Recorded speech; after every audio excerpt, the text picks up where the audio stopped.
décider, c'est démarrer l'aventure de la coopération décentralisée. Je vis ce mot par ce prisme-là.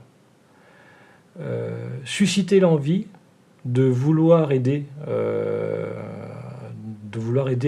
autre, de vouloir s'intéresser à la vie d'un autre, se rendre compte qu'on a dans nos services publics mis en place des systèmes d'alimentation en eau pour les populations, pour nos habitants, et de se dire, dans certains pays, l'accès à l'eau est compliqué.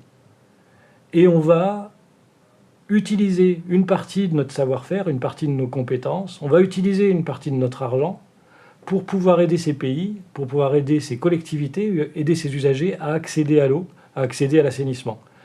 Et là, il y a une décision à prendre. On y va. Donc, il faut peser le pour et le contre, les avantages, les inconvénients, mais il faut prendre la décision, et ça, c'est le rôle des élus. Et c'est ce rôle-là, c'est cette position-là que l'on va chercher à obtenir de la part des élus de nos collectivités territoriales. Leur apporter des éléments de décision qui vont leur permettre de prendre la bonne décision au bon moment.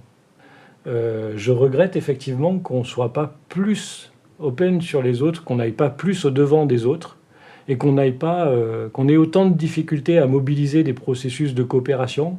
C'est quelque chose que je regrette un petit peu, parce que c'est une aventure humaine toute simple, que d'aller à l'ouverture d'un autre, d'aller à la rencontre d'un autre, et de lui apporter des solutions sur des problèmes aussi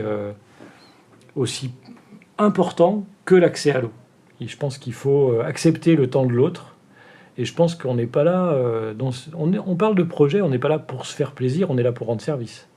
Donc il vaut mieux prendre le temps de laisser la maturité de projet se mettre en place, la réflexion se mettre en place, que de vouloir à tout prix respecter nos schémas européens traditionnels de rapidité, de crise de temps que l'on connaît, une forme de course à l'échalote où on veut toujours en faire plus qu'on ne peut, et de respecter enfin le temps des autres, et le temps d'acceptation, le temps de réalisation, de savoir intégrer ça. Mais le choc culturel, il est invariablement là, hein, mais c'est aussi quand on accepte ce choc culturel qu'on commence à parler ensemble, qu'on commence à construire quelque chose ensemble. Il faut pouvoir prendre le temps de savoir percevoir ce qui est réaliste pour proposer quelque chose qui soit efficace et adapté aux besoins des gens. Ça, c'est ça qui est essentiel.